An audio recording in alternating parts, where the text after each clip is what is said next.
Bapak Ibu kaum muslimin dan muslimat yang dimuliakan oleh Allah, mari pada kesempatan malam yang berbahagia ini kita kembali lanjutkan kajian fikih kita dengan kitab Al-Fiqhu Islami wa Adillatuhu. Dan insyaallah di malam yang berbahagia ini kita akan melihat subbab yang kedua, as-tsani nadrul mar'ati lirrajuli. Kalau pada pertemuan yang lalu kita membahas hukum laki-laki melihat kepada perempuan, maka insyaallah di malam yang berbahagia ini kita akan membahas hukum perempuan melihat ke laki-laki, sebaliknya. Kata Syekh Wabazweli dalam kitab Fiqhul Islami wa Adillatuhu, hukmu nadril mar'ati lirrajuli ka hukmil ahwali salasil mutaqaddimati. Jadi hukum seorang perempuan melihat laki-laki sama seperti hukum laki-laki melihat perempuan. Dia mengambil 3 kategori, tidak sama semuanya. Jadi satu kondisi dengan kondisi yang lain berbeda hukumnya. Ingin dijelaskan seperti itu oleh Syekh Wahbah Zuhaili. Kalau pada pertemuan yang lalu itu pembahasannya untuk bapak-bapak, maka pada malam yang berbahagia ini pembahasannya untuk ibu-ibu. Ya, kata Syekh Wahbah Zuhaili, hukum melihat ke perempuan kepada laki-laki ka hukmil ahwalis salasil mutaqaddimati. Dia mengambil posisi atau kondisi 3 macam, sebagaimana fi nadri rajuli lil mar'ati, sebagaimana laki-laki melihat perempuan juga ada 3 macam kondisi. Yang pertama dari 3 macam itu, fa in kana zaujuha, jika suami atau laki-laki itu adalah suaminya, jaza antara minhu ma yara minha, boleh bagi seorang istri, bagi seorang perempuan, antara minhu, untuk melihat kepada laki-laki itu yang suaminya, ma yara minha, sebagaimana boleh laki-laki yang sebagai suaminya itu melihat pada dirinya. Nah, itu hukumnya sama. Kemarin juga gitu, pada malam pertemuan sebelumnya kita bahas laki-laki jika melihat perempuan yang istrinya boleh melihat semuanya. Begitu juga perempuan jika melihat laki-laki yang suaminya juga mengambil hukum yang sama. Itu yang pertama. Wa in kanat zata mahramin, ya, jika kemudian perempuan itu adalah mahram daripada laki-laki yang dilihatnya, atau sebaliknya laki-laki yang dia lihat itu adalah mahramnya, jaza antara minhu jasadahu lahu illa auratahu, maka boleh bagi perempuan ini melihat kepada laki-laki yang mahramnya itu, bapaknya, melihat kepada saudara laki-lakinya, melihat kepada pamannya, ammah maupun ataupun khalun, paman dari bapak atau saudara kandung bapak atau saudara kandung ibu, ya, minhu jasadahu lahu illa auratahu, boleh melihat jasadnya semuanya kecuali aurat. Dalam mazhab Syafi'i, aurat laki-laki itu ma baina surrati wa rakbah, ya, di antara pusat dengan lutut itu aurat laki-laki, selain daripada itu tidak apa-apa. Ya, itu laki-laki lebih luas, maka laki-laki itu dalam berpakaian lebih luas, ya, lebih lentur dibandingkan perempuan. Hukum berpakaian perempuan itu lebih ketat dibandingkan laki-laki. Wa in kanat ajnabiyatun anhu, jika perempuan itu merupakan perempuan ajnabiyah. Sekali lagi ini istilah khusus dalam fikih. Ajnabiyah itu maksudnya wanita yang bukan mahram kita.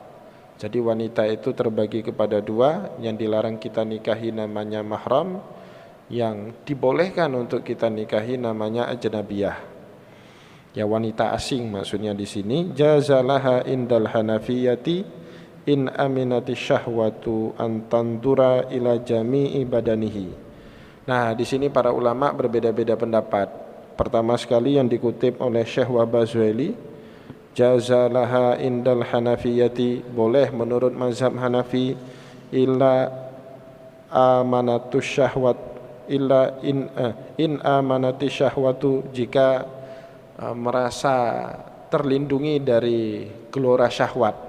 Ya, jadi perempuan itu kalau melihat kepada laki-laki bersyahwat haram juga. Jadi sangat subjektif ya. Contohnya Zulaikha melihat ketampanan Nabiullah Yusuf, tergerak syahwatnya ya, sehingga dia mau melakukan itu, menggoda Yusuf, sampai diceritakan dalam Al-Quran itu walaqad rawattuhu an nafsihi fasta'sam, dia menggoda Nabiullah Yusuf untuk kepentingan dirinya, fasta'sam, tapi Yusuf berhasil menjaga dirinya. Nah itu sudah masuk kategori haram, meskipun yang dilihat itu bukan aurat. Tadi ingat, aurat laki-laki itu ma baina surati wa rakbah, di antara pusat dengan lutut itu aurat laki-laki. Bagaimana jika seorang wanita asing, wanita ajnabiyah yang dibolehkan bagi laki-laki itu dinikahi? Nah, bagaimana hukumnya perempuan ini melihat laki-laki itu? Menurut mazhab Hanafi, jazalaha indal hanafiyati, boleh lihat ya, in aminati syahwah, jika dia bisa menjamin dirinya atau syahwat dirinya itu tidak bergelora ya, tidak terdorong syahwatnya untuk melakukan hal-hal yang dilarang oleh Allah Subhanahu wa taala, boleh lihat. Tapi kalau sudah bersyahwat, lihat muka pun tidak boleh. Jadi sangat subjektif ya dalam kondisi yang ketiga ini bagi seorang perempuan. Ya misalnya dalam cerita Nabi Yusuf tadi, bukan hanya Zulaikha nanti yang termakan syahwat oleh ketampanan Nabiullah Yusuf, tapi juga perempuan-perempuan yang di Mesir ketika itu. Maka dalam cerita surat Yusuf, ketika Zulaikha mendapatkan fitnah seperti itu, diejek-ejek sama perempuan-perempuan, ya ibu-ibu sosialita di Mesir pada saat itu ngejek Zulaikha, walaqad rawattuhu, dia telah menggoda anaknya sendiri, anak angkatnya sendiri itu. Sampai akhirnya Zulaikha buat arisan ya, dikasih semuanya itu pisau, buah-buahan ya, disuruh lewat Nabiullah Yusuf alaihissalam di depan mereka. Diceritakan dalam Al-Quran faqatta'na aydiyahun, sampai mereka memotong tangannya sendiri itu tidak terasa, seolah-olah seperti memotong buah padahal sedang mengiris tangannya sendiri. Wa qulna ma hadza basyara, sampai mereka kemudian berkata ma hadza basyara, ini bukan manusia, in hadza illa malakun karim, ini yang lewat di depan kami ini malaikat katanya, saking gantengnya Nabiullah Yusuf alaihissalam. Itu kan melihat dengan syahwat. Nah dalam kondisi seperti ini jangankan lihat aurat laki-laki, lihat mukanya, mautiul jamal, muka itu kan tempat kecantikan kalau bagi perempuan, kalau laki-laki tempat mangkalnya ketampanan laki-laki itu ya di muka juga. Maka pada saat itu tidak boleh lagi dilihat. Kenapa? Dia tidak bisa menjamin dirinya itu tidak digoda atau tidak ditundukkan oleh syahwatnya. Maka menurut mazhab Hanafi ini sangat subjektif bagi seorang perempuan, diserahkan kepada perempuan itu sendiri. In amanati syahwatu an tandura ila jami'i badanihi, jika dia merasa bisa melindungi dirinya dari godaan syahwat, an tandura ila jami'i badanihi, untuk melihat kepada semua anggota badan dari laki-laki asing yang boleh dia nikahi itu, illa ma baina suratihi wa rakbatihi, kecuali apa yang ada di antara pusat dengan lututnya itu dengan lututnya itu yang tidak boleh dilihat. Ya ini jadi sangat subjektif hukumnya. Maka Bapak Ibu, perempuan itu sama seperti laki-laki, punya potensi dia melakukan perbuatan maksiat. Maka hukum memandang itu Allah Subhanahu wa taala bagikan secara fair. Bukan hanya laki-laki tetapi juga perempuan. Jadi ayatnya itu secara berurut-urut di dalam surat An-Nur. Yang pertama qul lil mu'minina yaghuddu min absarihim wa yahfadzu furujahum. Setelah itu langsung Allah Subhanahu wa taala membahas tentang pandangan perempuan. Wa qul lil mu'minati yaghuddna min absarihinna wa yahfadzna furujahun. Itu kan hukum yang fair. Jadi hukum yang tidak memihak sebelah kepada laki-laki tetapi juga kepada perempuan. Tapi dimulai laki-laki dalam surat An-Nur itu karena dominannya dosa pandangan itu dilakukan oleh laki-laki. Jadi dalam Islam itu ketika yang dominannya laki-laki maka dimulai dengan laki-laki dulu. Tapi kalau yang dominannya perempuan, maka ayatnya pasti perempuan dulu gitu. Contoh lain lagi, yang paling banyak berzina itu kan laki-laki atau perempuan? Ya perempuan. PSK itu lebih banyak mana dengan gigolo? Ya lebih banyak PSK. Nah, maka dalam ayat zina itu Allah Subhanahu wa taala memulai dengan azaniyatu wazani, perempuan dulu, penzina perempuan dan penzina laki-laki. Azaniyatu wazani fajlidu kulla wahidin minhuma mi'ata jaldah. Penzina laki-laki maupun penzina perempuan maupun penzina laki-laki dicambuk ya sebanyak 40 kali dera, 40 kali jilid. Karena hukum dominannya perempuan dibandingkan laki-laki. Tapi dalam konteks mencuri, Allah Subhanahu wa taala balik lagi, laki-laki lagi. Maka bunyi ayatnya itu wasariqu wasariqatu faqta'u aydiyahuma jazaa'an bima kasabana kalam minallah wallahu azizun hakim. Pencuri laki-laki dan perempuan, karena yang paling tidak bisa dipercaya itu kebanyakan laki-laki. Nah ini buktinya sampai-sampai dalam dunia perbankan sekarang, kalau bapak ibu pergi ke bank ya, mau buat buku rekening atau buku rekening bapak itu hilang, ya teller itu atau CS, customer service itu yang ditanya itu nama ibu kita, bukan nama bapak kita, ya kan? Nanti dia cocok-cocokkan data kita, misalnya tanggal lahir dia tanya. Kalau kita nyebutnya beda dengan data dia, sudah pasti di reject. Nama lengkap, alamat dia tanya semua. Sampai kode terakhir itu nama ibu kandung gitu ya. Bapak kandung nggak pakai. Padahal dalam Islam kita bernasab kepada bapak dulu ya, yang paling aulawiyatnya kepada bapak baru kepada ibu. Tapi kenapa sampai seperti itu? Karena tadi ya manusia itu lebih percaya kepada perempuan daripada laki-laki. Laki-laki itu lebih tidak bisa dipercaya dibandingkan perempuan. Saya punya teman dulu Bapak Ibu, kita mau berangkat haji dari Mesir, tapi pada tahun itu tidak keluar visa. Akhirnya ngambil kuota dari negara Afrika mana saya lupa, orang Indonesia juga teman kita, calling visa namanya. Jadi paspor kita itu diterbangkan daerah Ethiopia atau mana atau Nigeria, di sana ada lebih kuota, diambil sana distempel tapi berangkatnya dari Mesir. Ternyata tidak keluar juga, duit sudah bayar. Nah, sudah marah itu, mahasiswa lain sudah marah itu karena dia sudah ngambil duit. Akhirnya dia buat pertemuan untuk tidak dia diapa-apakan, tidak dipukuli, dia bawa istrinya dengan keluarganya. Jadi kan kalau orang bawa istri, bawa anak-anaknya, berarti dia ingin membangun trust, kepercayaan, dirinya bisa dipercaya. Ini buktinya dia bawa anak, bawa istrinya itu. Jadi sampai seperti itu, perempuan punya kredibilitas lebih tinggi di mata Allah dan juga di mata manusia dibandingkan laki-laki. Maka dalam konteks mencuri, Allah Subhanahu wa taala mulai dengan ayat laki-laki dulu. Wasariqu wasariqatu faqta'u aydiyahuma. Seperti itu. Hitung-hitungan Allah seperti itu. Wa indal malikiyati wal hanabilati qaulani. Ya, dalam mazhab Maliki dan Hambali ada dua pendapat. Qaulun bi anna laha an-nadru ila ma laysa bi auratin.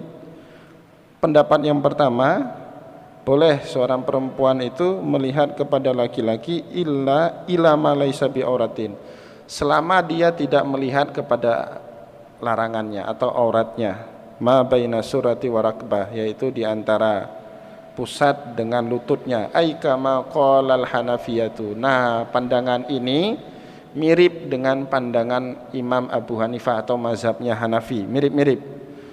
Karrajuli ma'adzawati maharimihi. Ini sama berarti laki-laki bersama wanita-wanita mahramnya. Tadi kan gitu. Perempuan yang mahram laki-laki kalau melihat laki-laki itu boleh, yang enggak boleh itu melihat auratnya. Begitu juga perempuan ajnabiyah. Perempuan ajnabiyah, perempuan asing boleh melihat kepada laki-laki yang bukan mahramnya ya selain daripada auratnya selama tidak menimbulkan gejolak. Jadi berarti di sini pendapat jumhur. Ada Imam Hanafi atau mazhab Hanafi, mazhab Maliki dan mazhab Hambali. Ya. Jadi sama hukumnya. Kondisi kedua dengan ketiga sama. Kondisi pertama, laki-laki atau seorang perempuan dengan suaminya boleh lihat semua anggota tubuhnya. Ya, maka kemudian dalam fikih Syafi'i, jika ada seorang suami meninggal dunia, istrinya itu boleh memandikan suaminya. Begitu juga sebaliknya, jika istri meninggal dunia, suaminya boleh memandikan istrinya. Pernah suatu hari dalam hadis itu Sayyidah Aisyah berkata kepada Rasulullah sambil bercanda, ya nanti bagaimana jika saya meninggal dunia, macam-macam kata Sayyidah Aisyah. Kamu khawatir apa? Kalau kamu meninggal dunia, kata Rasulullah, saya yang akan memandikan jenazahmu. Nah ini kemudian para ulama terutama dalam mazhab fikih Syafi'i mengatakan boleh, tapi yang paling afdol sama-sama laki-laki, Bapak-Ibu. Jadi kalau kita punya ibu, yang paling afdol memandikannya adalah anak perempuannya, bukan kita sebagai anak laki-laki, meskipun boleh. Atau kita punya istri, yang paling afdol memandikan istri kita itu ya anak perempuannya, bukan kita sebagai suaminya, meskipun boleh. Ya boleh, beda dengan afdol. Afdol itu ya lebih baik, ya boleh itu ya boleh, standar minimum seperti itu boleh. Baik Bapak Ibu kaum muslimin dan muslimat yang dimuliakan oleh Allah, wa yudharu anna hadha huwa rajih. Menurut Syekh Wahbah Zuhaili, nampaknya anna hadha huwa rajih, pendapat ini yang lebih kuat dibandingkan yang lain. Kenapa seperti itu? Nah, ada dalilnya, li anna nabiyya sallallahu alaihi wasallam fil hadisil muttafaqu alaih. Jadi karena ada suatu cerita dari Nabi Muhammad sallallahu alaihi wasallam di dalam hadis muttafaqu alaih yang diriwayatkan oleh Imam Bukhari dan Muslim, disebut juga dengan sahihain atau muttafaqu alaih, artinya dua orang imam besar dalam ilmu hadis ini bersepakat tentang hadis itu. Qala li Fatimah binti Qaisin. Jadi suatu hari Rasulullah berkata kepada Fatimah bintu Qais. Ya, siapa Fatimah bintu Qais? Ini hadisnya ini terpotong, banyak terpotong. Saya khawatir ceritanya tidak utuh. Jadi kalau di sini cuma dibacakan iqtadi fi baiti Ummi Maktum. Kamu itu beriddah saja. Perempuan itu kalau diceraikan ada iddahnya, Bapak Ibu. Kalau dia masih subur, iddahnya itu 3 quru. Ya, wal mutallaqatu yatarabbasna bi anfusihinna salasata quru. Para ulama beda-beda pendapat tentang quru ini. Ada yang mengatakan quru itu maknanya 3 kali suci, ada maknanya 3 kali haid. Bedanya apa? Kalau 3 kali haid yang dihitung haidnya. Kalau 3 kali suci walaupun sudah haid, yang ditunggu suci lagi itu. Gitu ya, bedanya di situ. Para ulama beda-beda memahaminya. Jadi itu iddah. Nah, ini kalau kita mau baca dalam kitab hadis yang utuh gini ceritanya. Fatimah bintu Qais ini seorang, jadi ini di dalam Sahih Bukhari judul babnya Al-Mutliqatu Salasan Laisa laha nafaqah. Wanita yang dicerai dengan talak 3, tidak ada nafkah baginya. Jadi kalau mohon maaf ini contoh, kita amin lah jauh-jauh dari cerai ini karena abghadul halal dia, tapi benci sekali Allah Subhanahu wa taala kepada cerai itu. Ya, semoga kita dijauhkan. Nauzubillah min dzalik. Jadi ini contoh, jika terjadi perceraian, ya Bapak Ibu yang dimuliakan oleh Allah, jika cerainya itu adalah cerai raj'i atau talak raj'i, artinya talak yang memungkinkan si suami rujuk kembali kepada istrinya, itu namanya talak raj'i. Dan itu cuma 2 kali, at-talaqu marratan, atau tidak dalam satu majelis sekaligus dijatuhkan 3, satu-satu, itu namanya talak raj'i. Maka wajib bagi suami untuk tetap menafkahi si istrinya gitu. Karena si istri itu masih dalam hukum pernikahan, artinya memungkinkan suami itu balik. Dan kalau suaminya mau balik, dia yang paling berhak balik gitu. Dia yang paling berhak. Jadi si istri itu tidak boleh menerima pinangan orang lain selama masih iddah. Kalaupun si suaminya rujuk, meskipun berat, dia tetap yang paling afdol menerima kembali rujuk dari suaminya itu. Itu talak raj'i. Maka saya khawatir betul Bapak Ibu, di tengah masyarakat kita cerai, lari dia keluar dari rumah suaminya itu pulang ke rumah ibunya itu. Padahal enggak, mereka statusnya masih terikat hubungan suami istri itu, talak raj'i itu. Baik. Jadi suami tetap wajib memberikan nafkah kepada istrinya. Tapi kalau jatuh talak 3, maka suami itu tidak wajib lagi memberikan nafkah. Meskipun dia ingin rujuk kepada si istrinya setelah iddah atau pada masa iddah, maka dia harus mulai rujuk pertama dengan tahlil. Tahlil itu nikah Cina buta, Cina buta itu diselangi sama laki-laki lain hatta tazuka usailataha, sehingga suami baru ini merasakan manis madunya istri kita itu. Syukur-syukur dia mau cerai, kalau nggak mau cerai ya sudah habis modalnya. Syukur-syukur mau cerai gitu. Nah setelah itu dicerai sama si suami yang kedua ini, baru nikah lagi sama kita dengan akad yang baru. Jadi selama kita menunggu itu, kita kawin lagi dengan perempuan yang lain, maka istri tua kita itu jadi istri kedua. Itu namanya talak 3, itu konsekuensinya berat. Nah dalam Sahih Bukhari itu ada judul bab namanya al-mutliqatu salasan laisa laha nafaqah. Perempuan yang ditalak 3 oleh suaminya, maka perempuan itu di masa iddahnya itu tidak ada lagi nafkah.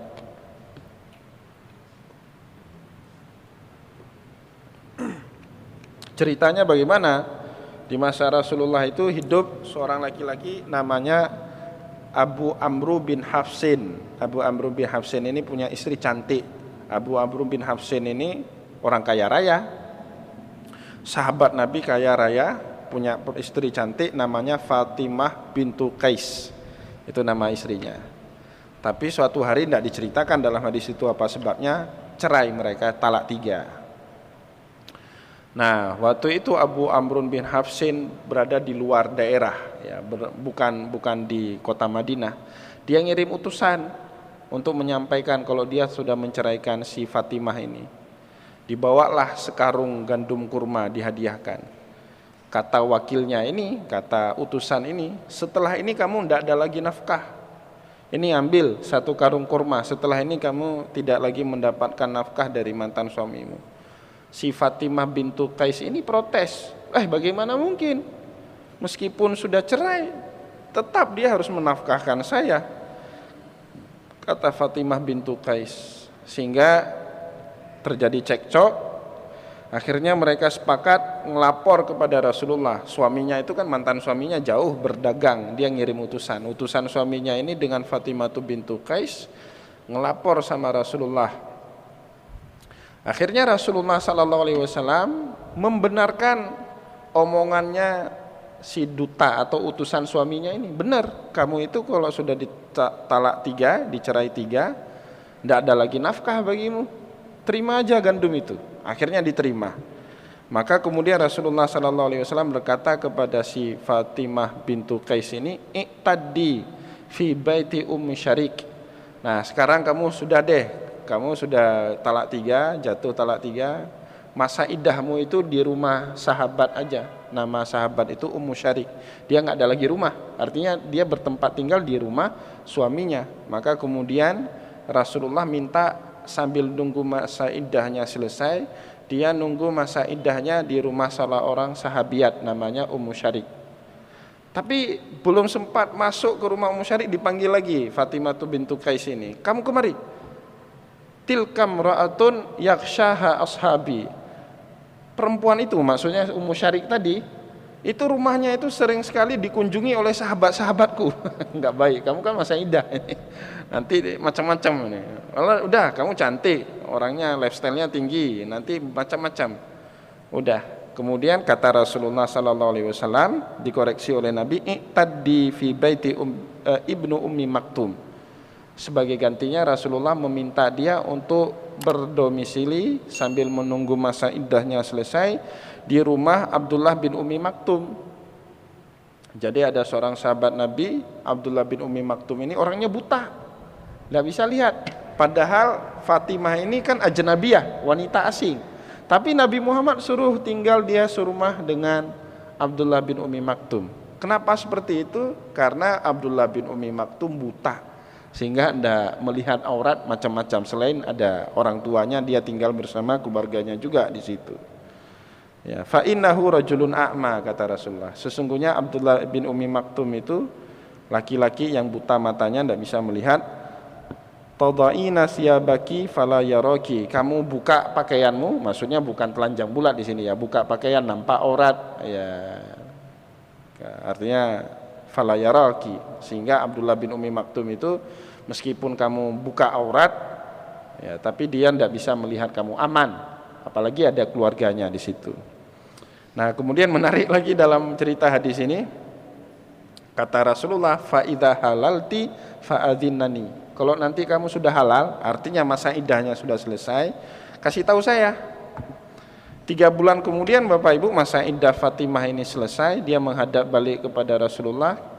Dia cerita, ya Rasulullah, begitu hari ini habis masa iddah saya, ada 2 laki-laki datang melamar. Langsung, ini janda kembang bahasa kita. Langsung ada 2 orang, enggak nunggu lama dia, ada 2 orang laki-laki yang lamar dia. Siapa-siapa aja, tanya Rasul. Satu namanya Abu Jahmin, satu lagi namanya Muawiyah bin Abi Sufyan. Abu Jahmin ini sahabat Nabi, sepuh, usianya 70 tahun lebih, mungkin lebih lagi 70 tahun. Udah tua nggak nyadar, atau tua-tua keladi. Ya, tua itu ada 2, boleh jadi tua nggak nyadar, artinya nafsu kuat, tenaga kurang, itu tua nggak nyadar. Atau tua-tua keladi, makin tua makin kuat, pantas dia mau nikah lagi kan gitu.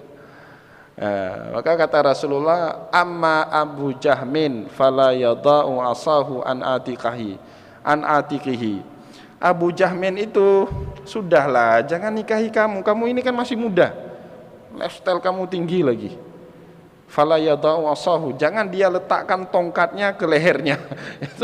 itu kiasan Nabi. Orang tua kan jalannya pakai tongkat. Jadi kalau tongkatnya digantung ke leher, jangankan nikah, jalan pun susah, itu goyang-goyang ada tongkat. Itu sindiran Nabi ya, satir itu ya, meme kalau bahasa sekarang. Nabi itu negur sahabatnya dengan nyindir seperti itu, dengan satir ya. Udahlah, Abu Jahmin nggak usah. Meskipun dia kaya, tapi ini orang kaya. Cocok, kantongnya tebal, cocok dengan gaya hidupnya Fatimah bintu Qais ini. Tapi kamu udahlah, nggak usah sama Abu Jahmin itu. Sedangkan Muawiyah anak muda Bapak Ibu, ketika itu belum jadi orang besar, masih anak muda, 20 tahun. Anak muda itu biasanya kuat tenaganya, tapi kantongnya kering. Kantongnya kering, kebalikannya. Maka kata Rasulullah, amma Muawiyata fasa'lu kun la malalahu. Gaya kamu seperti ini, ndak punya uang dia untuk menikahi kamu. Anak muda kuat, tapi ini istrinya lifestyle-nya tinggi, selegram. Gimana ini mau biayai? Punya duit 100 juta, kalau punya ya silakan nikah itu. Jadi Nabi Muhammad itu orangnya fair, gitu. Realistis. Enggak macam-macam. Kalau sekarang kan nikah aja, insya Allah rezeki sama Allah, benar, tapi ada hitung-hitungan juga. Nabi itu kan punya hitung-hitungan itu. Kita ini kok enggak seperti itu sekarang. Jabariyah betul, udah nikah, insya Allah, ternyata hitung-hitungannya enggak benar. Jabariyah, akhirnya terpleset lah hidupnya, susah macam-macam, cerai gitu. Jadi Nabi itu kufu ya, itu dalam Islam itu ada namanya sukufu. Cari sukufu itu betul-betul dilihat. Ini kaya tapi enggak kuat, udah sepuh, dan enggak usah sama dia. Ini muda kuat tapi kantong kering, udah juga enggak usah. Akhirnya Nabi bilang ingkihi atau ingkahi Usamah bin Zaid. Fakarihtuhu, kata si Fatimah bintu Qais ini. Aku pun enggak senang sama Usamah itu. Ya, Usamah itu tidak muda kali, 30, 35 ya, ketika itu.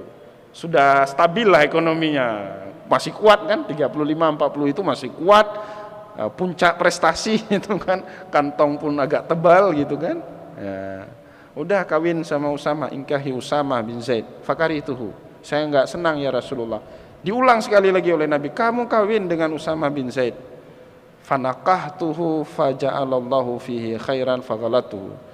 Sehingga akhirnya saya ikuti saran Nabi, saya nikah dengan Usamah bin Zaid, faja'alallahu fihi khairan. Maka dalam rumah tangga kami pun bahagia, dijadikan oleh Allah Subhanahu wa taala banyak kebaikan dalam rumah tangga kami. Itu jadi saran Nabi itu baik sekali, makanya diikuti oleh Fatimah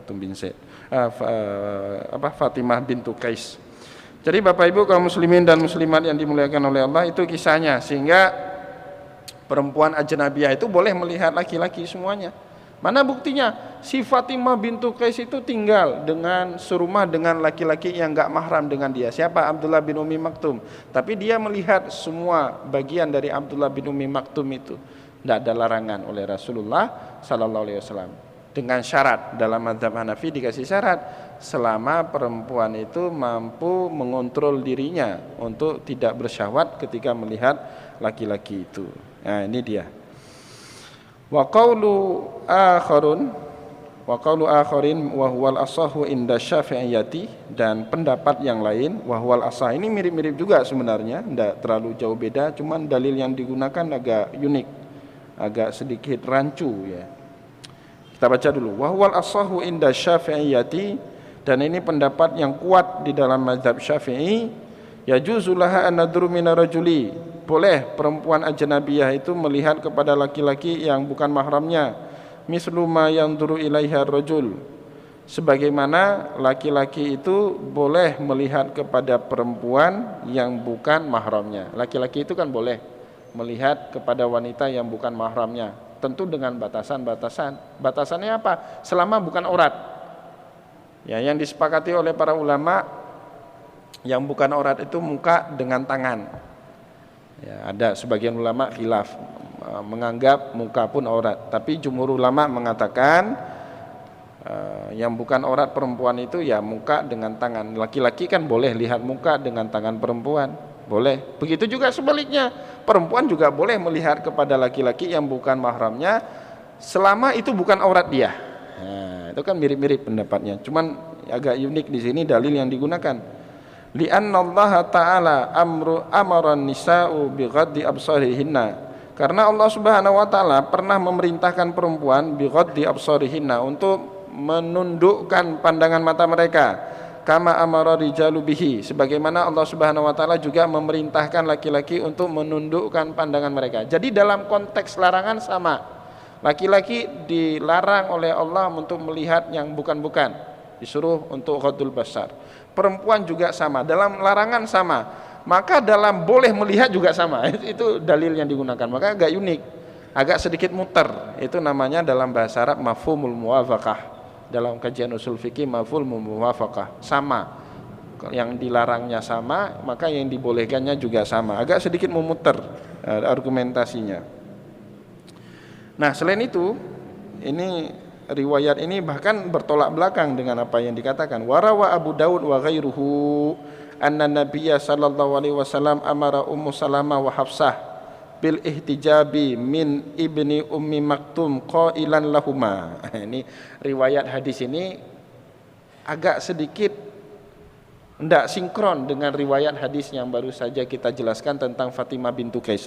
Nanti kita akan jelaskan cara memahaminya supaya selaras gimana. Gini, ada riwayat hadis dalam Sunan Abu Daud dan selainnya, ceritanya anna Nabiyya sallallahu alaihi wasallam, suatu hari Nabi Muhammad sallallahu alaihi wasallam amara Ummu Salamah wa Hafsah, dua orang istrinya, satu namanya Ummu Salamah, satu lagi namanya Hafsah. Hafsah ini putrinya Abu Bakar As-Siddiq, bil ihtijab, untuk pakai hijab, min ibni Ummi Maktum, ketika Abdullah bin Ummi Maktum datang ke rumah Rasulullah. Ada dua riwayat, satu riwayat bercerita tentang Hafsah dan Ummu Salamah, satu lagi riwayat tentang Maimunah dan Ummu Salamah. Jadi dalam Sunan Abu Daud ada dua riwayat, satu tentang dua orang istri Rasulullah ini, Maimunah dengan Ummu Salamah, sedangkan riwayat di sini satu lagi Ummu Salamah dengan Hafsah. Ada perbedaan tokohnya, tapi inti ceritanya sama. Bapak Ibu bisa lihat dalam Sunan Abu Daud hadis nomor 3585. Judul kitabnya Al-Libas, babnya fi qaulihi azza wa jalla wa kullil mu'minati yaghdudna min absarihinna. Hadis itu ada di dalam bab tersebut dalam Sunan Abu Daud. Jadi ceritanya seperti ini Bapak Ibu. Suatu hari Abdullah bin Umi Maktum datang ke rumah Rasul. Di samping Rasulullah ada istri-istrinya. Ada Maimunah, ada Ummu Salamah satu riwayat. Dalam riwayat yang lain di samping Rasulullah itu Ummu Salamah dengan Hafsah. Enggak pakai hijab, nampak auratnya. Ya. Karena yang datang sahabat, Nabi Muhammad perintah istri-istrinya ini bil ihtijab, untuk pakai hijab, untuk nutup aurat. Qailan lahuma, sempat terjadi protes dari istri Rasulullah. Ya Rasulullah, bukankah Abdullah ini buta, tidak bisa melihat kami, ngapain kami pakai hijab?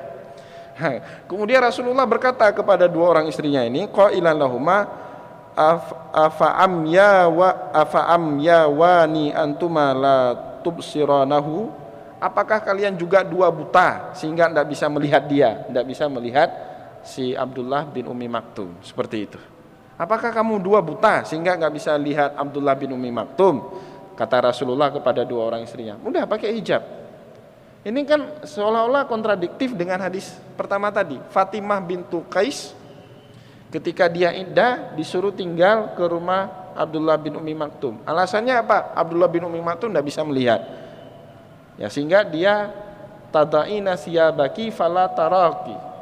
Kamu boleh nanti buka hijabmu, boleh buka pakaianmu, fala yaraki. Si Abdullah bin Umi Maktum tidak bisa melihat kamu, dalam konteks cerita Fatimah bintu Qais. Tapi ketika Abdullah bin Umi Maktum datang ke rumah Rasulullah, istri-istrinya disuruh hijab. Ketika diprotes sama istri-istri beliau, ya Rasulullah, Abdullah bin Umi Maktum tidak bisa melihat. Dijawab balik oleh Rasulullah, apakah kalian buta? La tubsirunahu, sehingga kalian tidak bisa melihat kepada dia. Ini menarik Bapak Ibu. Nah, makanya kemudian kata Imam Abu Daud di dalam kitab sunannya, wa hadza li azwajin Nabi sallallahu alaihi wasallam khosatan. Hadis ini khusus bagi istri-istrinya Rasul. Karena istri Rasul itu Bapak Ibu dalam attitude berpakaian lebih ketat dibandingkan perempuan yang lain. Nanti boleh baca surah Al-Ahzab, Allah Subhanahu wa taala berfirman seperti ini, ya nisa'an nabi lastunna ka ahadin minan nisa ini taqaitunna fala takhda'na bil qaul. Istri-istrinya Nabi, kalian ini tidak sama dengan perempuan lain. Lastunna ka ahadin minan nisa, tidak sama kalian. Fala takhda'na bil qaul. Istri Nabi itu hukumnya haram berbicara kepada orang lain mendayu-dayu. Fala takhda'na bil qauli itu mendayu-dayu, naik turun intonasi sehingga membuat fayatma'al ladzi fi qalbihi marad, sehingga membuat orang yang punya penyakit hati itu kalau mendengar ucapan seperti itu bergelora syahwatnya. Kadang-kadang laki-laki gitu Bapak Ibu, cuma dengar suara perempuan, maka ada hadis Nabi itu yang mengatakan sautul mar'a aurat. Maksudnya bagi siapa? Bagi orang yang dengar suara perempuan kemudian dia bergelora. Ada kadang-kadang seperti itu. Maka dalam konteks attitude berpakaian istri Nabi ini lebih ketat dibandingkan perempuan pada umumnya. Contoh lain dalam surah Al-Ahzab juga, Allah Subhanahu wa taala berkata gini, ya nisa'an nabi in kuntunna turidnal hayatad dunya wa zinatahun fata'alaina ummatikunna wa usarrihkunna sarahan jamilah. Istri Nabi, jika kalian orientasi hidup kalian dunia, kalian senang dunia, in kuntunna turidnal hayatad dunya wa zinataha, kalian ini orientasinya dunia, senang dengan materi, senang hidup hedonistik. Muhammad bilang sama istrimu, fata'alaina ummatikunna, saya kasih mut'ah itu nafkah dicerai, wa usarrihkunna sarahan jamilah, detik ini saya akan cerai kalian semua. Jadi istri Nabi itu tidak boleh terpolarisasi dengan dunia. Kalau istri ustadz boleh mikir emas, tabung deposito, tidak apa-apa. Ya, istri kita tidak apa-apa Bapak Ibu. Istri Nabi tidak boleh mikir gitu-gitu. Aib besar itu. Ya, maka ada ayat kecaman itu. Ya nisa'an Nabi in kuntunna turidnal hayatad dunya wa zinataha fata'alaina. Kemari kalian semua, saya cerai baik-baik. Saya kasih hak kalian. Sudah, setelah ini tidak usah lagi karena tidak cocok. Nabi bukan seperti itu. Karena Nabi sering direpotkan sebelumnya Bapak Ibu. Nah, istri Nabi itu sering minta yang macam-macam. Itu sebab turunnya ayat itu. Misalnya pulang dari perang, istri Nabi itu tanya, ghanimah kita mana? Hak ghanimah. Rasulullah kan walaupun dapat 1/5 tapi tidak pernah dibawa pulang. Sering seperti itu. sebelum turunnya ayat itu. Maka Allah turunkan ayat ini supaya Nabi enggak dipusingkan dengan itu kan, mohon maaf, tingkah umum perempuan gitu Bapak Ibu ya. Tidak dipusingkan dengan masalah ini. Artinya tujuannya jelas. Kalau mau jadi pendamping hidup Nabi ya harus punya orientasi yang sama dengan Nabi Muhammad seperti itu. Jangan buat repot Nabi lah. Ya. Tapi wa in kuntunna turidanal hayat wa in kunna turidanal akhirata fa innallaha a'adda lil muhsinati minkunna ajran 'azima. Jadi kalau kalian memang kepingin betul akhirat, Allah melipat gandakan kebaikan kepada kalian lebih daripada wanita-wanita yang lain. Itu konsekuensi logis karena Allah Subhanahu wa taala itu memberikan etik dalam berpakaian, dalam berakhlak, dalam berekspresi ketat sekali kepada istri-istri Nabi. Sehingga hijab itu Bapak Ibu, hijab dalam makna cadar itu wajib bagi istri-istri Nabi. Itu kalau kalian mau bicara kepada istri Nabi, fas'aluhunna min wara'i hijab kata Allah. Maka ngomonglah di balik hijab, tidak boleh tanpa hijab. Itu dalam konteks istri Nabi. Tapi kalau dengan istri teman kita tidak apa-apa, Bapak tidak ada hijab. Nah, ya, jadi ketat. Maka konsekuensinya istri Nabi itu mendiang janda Nabi itu tidak boleh dinikahi. Wa azwajuhu ummahatuhu. Istri-istrinya Nabi itu ibu kalian, tidak boleh kalian nikahi. Jadi ketat. Maka berdasarkan ini kenapa ketika Abdullah bin Umi Maktum yang buta datang, istri-istri Nabi itu disuruh pakai hijab karena kekhususan ayat-ayat yang berbicara tentang etika moral yang sangat ketat tentang istri-istrinya Rasulullah sallallahu alaihi wasallam. Baik Bapak Ibu kaum muslimin dan muslimat yang dimuliakan oleh Allah, kita padakan pertemuan kita di malam yang berbahagia ini. InsyaAllah pada pertemuan yang akan datang kita masuk nadrul rajuli ila rajul. Sama-sama laki-laki itu bagaimana sih hukum melihatnya, batasan-batasannya apa? Ini terutama anak asrama. Anak asrama ini kan sering itu. InsyaAllah akan kita bahas itu pada pertemuan yang akan datang. Semoga ada manfaatnya apa yang kita sampaikan di malam yang berbahagia ini. Saya mohon maaf jika ada kesilapan kata dan kesalahan sikap. Wallahu muwaffiq ila aqwamit thoriq wa nasrun minallahi wa fatun qarib. Assalamualaikum warahmatullahi wabarakatuh.